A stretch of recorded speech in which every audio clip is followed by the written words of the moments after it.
entreprise qui attire. Donc on a des Rochelais de souche, mais pas que. Moi-même, je suis originaire de Normandie, donc Ok.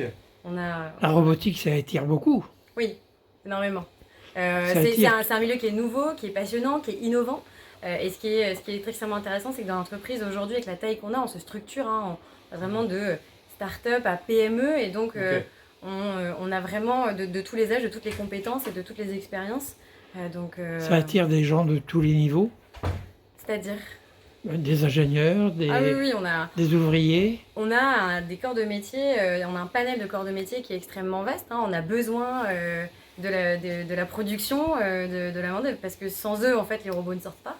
Ouais. Et puis on a des ingénieurs spécialisés en électronique, des ingénieurs en mécatronique, des ingénieurs aussi maintenant qui arrivent, tout ce qui est software, tout ce qui va être intelligence artificielle. Donc on a un panel de métiers qui est extrêmement vaste, et puis toutes les autres fonctions support.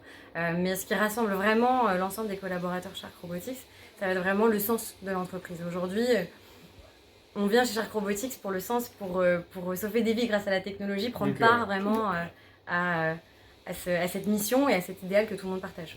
Il y a combien d'employés sur La Rochelle? Aujourd'hui, on compte plus de 80 collaborateurs à La Rochelle, plus les prestataires avec lesquels on va travailler un peu au quotidien, on monte jusqu'à une centaine. On a des partenariats, notamment sur l'innovation, sinon tu saurais peut-être mieux répondre que moi à ça, sur des partenariats qu'on aura avec des entreprises, sur des sujets sur lesquels on n'est pas encore très avancé, parce qu'on a des relations particulières.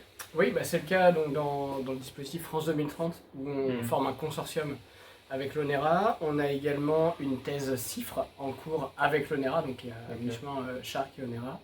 Et puis on est en train de nouer des partenariats stratégiques avec des grands groupes typés détection incendie par exemple, qui nous permettent d'avancer sur ces projets à la fois de robots téléopérés et autonomes, mais dont je ne peux pas encore communiquer le nom. Oui, c'est sûr.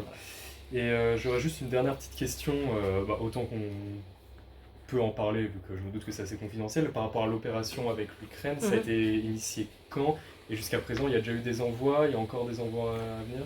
Alors, ça a été initié il y a plusieurs mois, donc ça a été officiel le 7 mars dernier par la DG Trésor. Donc, en fait, il y a un appel à projet pour un fonds de résilience et de reconstruction de l'Ukraine à hauteur de 200 millions au global.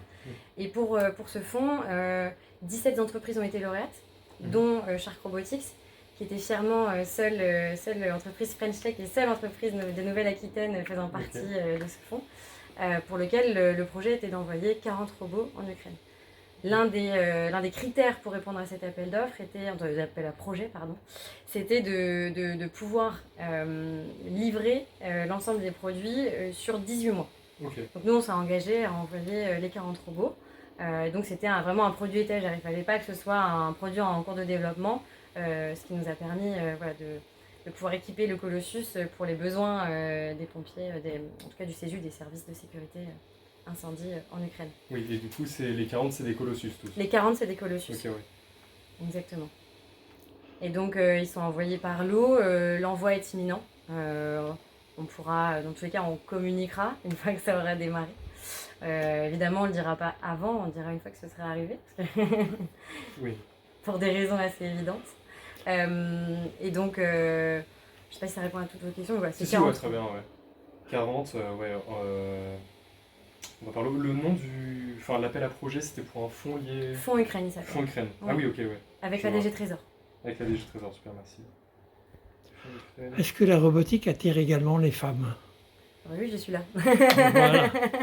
Effectivement, c'est un secteur qui reste masculin par histoire, hein, comme beaucoup de secteurs aujourd'hui qui vont être plutôt à tendance masculine, mais on travaille vraiment à féminiser les métiers de la robotique, autant que faire se peut, en l'intégrant dans notre process de recrutement. Mais ce sont des métiers qui sont nouveaux et futurs, donc finalement, notre travail il commence bien au-delà et bien avant. Le recrutement, il commence finalement dès la représentation auprès des écoles, et donc on est en échange avec certaines associations pour trouver comment travailler en direct avec ces associations pour promouvoir les métiers de la robotique et de l'innovation auprès des écoles et des plus jeunes filles pour les pousser à aller vers ces études, parce que ça commence plus tôt qu'un entretien. Vous prenez des stagiaires aussi? On a des stagiaires, on a des alternants selon les besoins des services. L'ensemble de nos offres sont disponibles sur notre site carrière. Ok, super.